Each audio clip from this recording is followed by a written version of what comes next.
Hi, I'm Carol Jurgensen Sheets, aka Carol the Coach, and you may be listening to my podcast every week, Sex Help with Carol the Coach, because I talk about a variety of things. I also have podcasts through Blog Talk Radio and iTunes called Your Best Life, because I believe that it's important for you to live your best life. No matter what you've done in your life, no matter how bad it is, I really do believe that you can redeem yourself by strengthening your coping skills and your integrity. And when you combine both of those things together, it changes your life. And I'm all about asking you to create the life you deserve. Now, I realize you may have gone through things where you do not believe you deserve to change your life. And yet, we all experience redemption. We all experience grace and mercy. And so I want you to know that there are certain coping skills that will help you work through any guilt, any shame, any disappointment that you have in yourself. And tonight I'm going to talk to you about one of those. I recently had a man who said to me, Carol, I really need to know from the bottom of my heart how to avoid the criticism from my wife. I'm not a relationship guy. I've made lots of mistakes. She is angry with me. And as a result of being angry, she criticizes me. And when she does that, I get angry.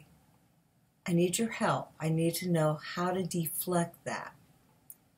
Well, the first thing I said to him is, whenever you feel like retaliating, saying something negative to your partner, to your boss, to your family, reel it in and say to yourself, how can I make a difference in my life? How can I empower myself to look at myself so that, in essence, when somebody is criticizing me, I am choosing to use a coaching principle that I find so helpful. I'm a life coach and I'm a mental health therapist. And what I believe to be true is that there are two coaching principles and a dog. Hey, Boo, say hi to everybody. Boo says hello to you. He's my buddy. There are two coaching principles that I absolutely believe can change your life. The first one is that I am 100% responsible for my behavior. No matter what I do, no matter what I say, no matter what I feel, I'm responsible for that. And when I take on that responsibility, I have the power to change my life. So let me put myself in your shoes. Maybe you've got somebody who is hammering you, who is telling you you're rotten to the core, who is telling you you're a screw up. If that is the case, then you have to say, okay, now how am I responsible for my behavior? Well, here's what I know to be true. Probably deep down inside, you may have contributed to the problem, but you are not responsible for believing that 100% is yours. And at the same time, I'm asking you to take 100% responsibility and say, okay, I'm responsible, now what do I do?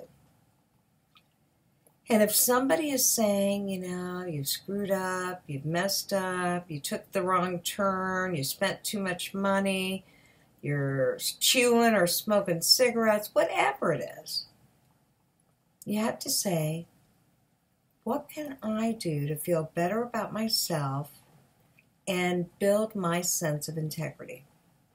That's basically what being 100% responsible means, is you build your sense of integrity. I'll just talk to you a little bit about something that's absolutely benign. It is so small. And at the same time, it demonstrates how this process works. I've got a husband who gets really freaked out when it's time for us to go on vacation. And he wants me to handle the taxi, the Uber, whatever. And I Googled and found out that we could book a reservation with Uber, which everybody knows is a lot cheaper than a taxi. So I assure him I've got it down. I go to actually do it. I follow the app, and I'm wrong. Well, I'm not wrong, but I've been misadvised because you know what I believe? I believe that maybe we were at some point able to do that, but we're not today. And so I say, well, honey, will you try downloading Uber and see if your Android as opposed to my Apple will make it work? He freaks out. He says, I can't do that. I don't want Uber on my phone. And I have to ask myself, how am I 100% responsible? Well, I'm stretching him out of his comfort zone, and he's not happy. And I knew that. So I have to rein it back in and say, okay, I'm just going to state the facts. Let's get a cab. It's not that big of a deal. Well, that is a small issue that I want you to understand makes a big difference because I detached from the conflict by being 100% responsible. Now, here's the other part of it. I didn't get angry. I didn't feel like a mess up because Google misinstructed me. I said, I'm flexible. I don't need to worry about this. I'm going to work with my husband. I'm going to make him feel more comfortable. Okay, now let's take something more devastating. Let's say you've cheated on your wife or your husband. And let's say that you're doing a really good job. You are no longer cheating. You're rebuilding the relationship. You've made a lot of head ground. And yet what I know to be true is that oftentimes the partner does not catch up with the changes. And or they don't believe them. I get that. Who would believe it? Okay, so you've got somebody who doesn't trust that the changes are real.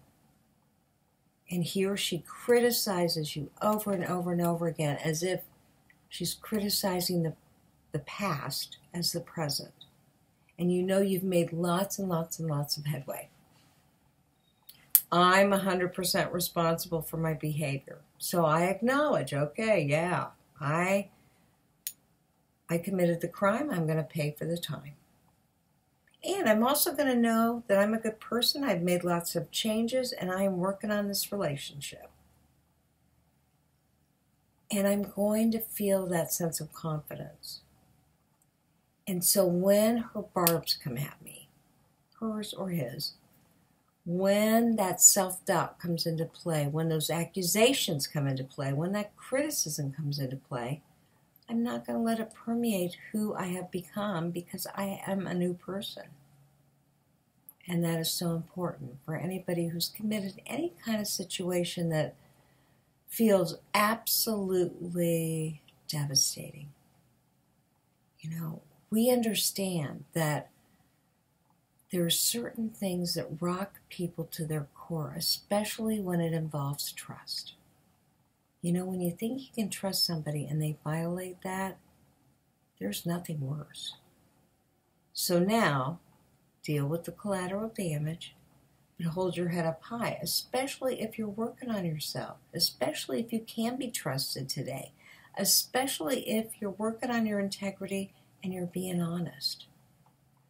Because if I'm 100% responsible for my behavior, I am also responsible for empowering myself and knowing that I'm doing a good job and realizing that all of that collateral damage is following me around like baggage because that's the way this thing works. And you too can stay strong, can stay helpful.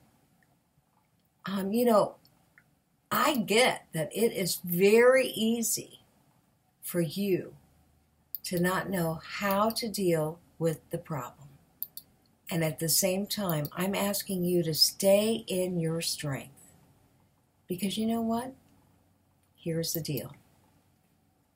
The deal is